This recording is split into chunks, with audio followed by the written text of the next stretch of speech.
Vasistha's been telling us that he was created directly by the creator Brahma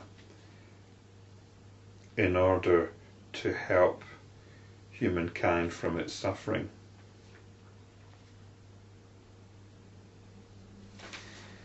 Vasistha continued, "Even so, in every age, the Creator wills into being several sages and myself for the spiritual enlightenment of all.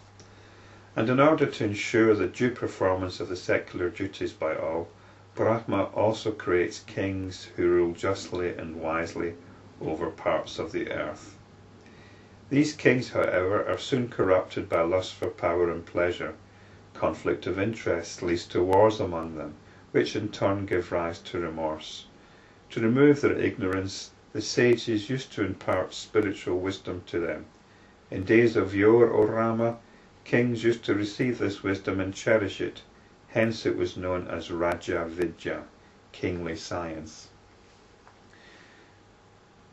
Raja means king, and Vidya, I think, is normally translated as knowledge or as knowing.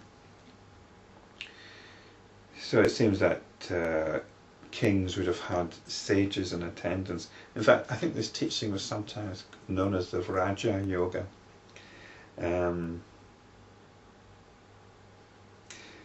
It was to help kings, I suppose, be more complete human beings, to not just be politicians or generals, but to also have some spiritual insight. "The highest form of dispassion, born of pure discrimination, has arisen in your heart, O Rama, and it is superior to dispassion born of a circumstantial cause or an utter disgust. Such dispassion is surely due to the grace of God.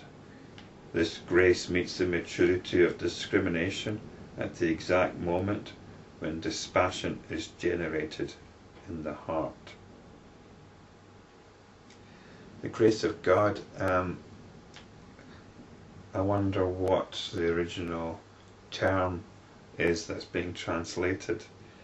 Because the term, if you've been listening to earlier on, you'll have heard how Vasistha denounced any notion that we're in the hands of God. He was saying we've got complete responsibility for our present circumstances. The idea being that that empowers us to move on. I think perhaps Swami Venkatesananda, who's translated this text,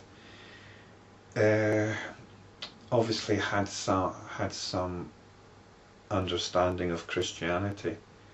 And he's translating this Sanskrit text into English. English was the language of the British.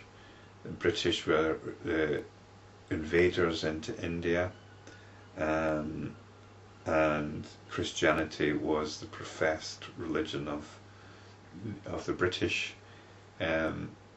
So perhaps this is part of the translation process, that he uses these Christian phrases when he's got the opportunity. But it's rather jarring, especially since it totally contradicts what Vasistha's been talking about. So let's see if we can get a clearer understanding of this passage.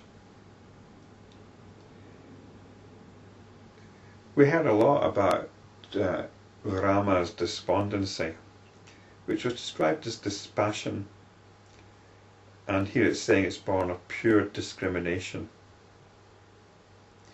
That discrimination has been able to discriminate between what is worth pursuing and what isn't. Vasistha was going on earlier about our latent tendencies, our psychological tendencies, whether they're latent or not, and how we have to follow them. We don't have any choice in the matter. That's our psychology. And I think we can see dispassion in this light. Is when we realise that we are led by these tendencies. Then what's the point? What's the point in following them? And so we've got this kind of detachment arising, a detachment from our own inclinations. And this is what we could understand by dispassion. And this dispassion is superior to dispassion born of a circumstantial cause or an utter disgust. So we're not just upset. Sometimes if a loved one dies or you lose your job, then you might think, well, what's the point? What's the point in anything? Or you might just not be inclined to do what everybody else is doing. That's utter disgust. So know what we've got here, another kind of dispassion. And he's in Vasistha, well, Venkatesananda, the translator, is putting this down to the grace of God. Well, we can't really go along with that. But perhaps we could say there's a higher aspect to our being which is coming into play here. We're giving ourselves the opportunity to move into a different realm of understanding. He says, this grace meets the maturity of discrimination at the exact moment when dispassion is generated in the heart. So we're moving on, I think, from this state of despondency that Rama was in. We're being open to the possibility that there is a more complete way of relating to things, of understanding things, which we can call wisdom. As long as the highest wisdom does not dawn in the heart, the person revolves in this wheel of birth and death. In other words, we keep reenacting the same patterns over and over again. Pray, listen to my exposition of this wisdom with a concentrated mind. So this is all by way of a prelude. We haven't actually begun Vasistha hasn't actually begun his teaching yet.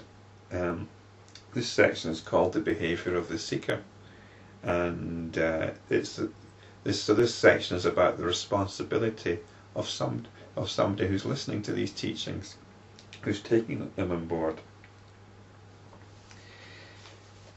This wisdom destroys the forest of ignorance. Roaming in this forest, one undergoes confusion and seemingly interminable suffering.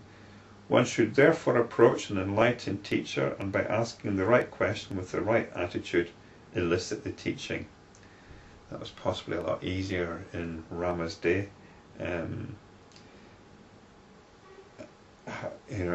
whole thing about approaching an enlightened teacher is a rather fraught business. I mean, how do you know a teacher's enlightened? Is it because other people say so?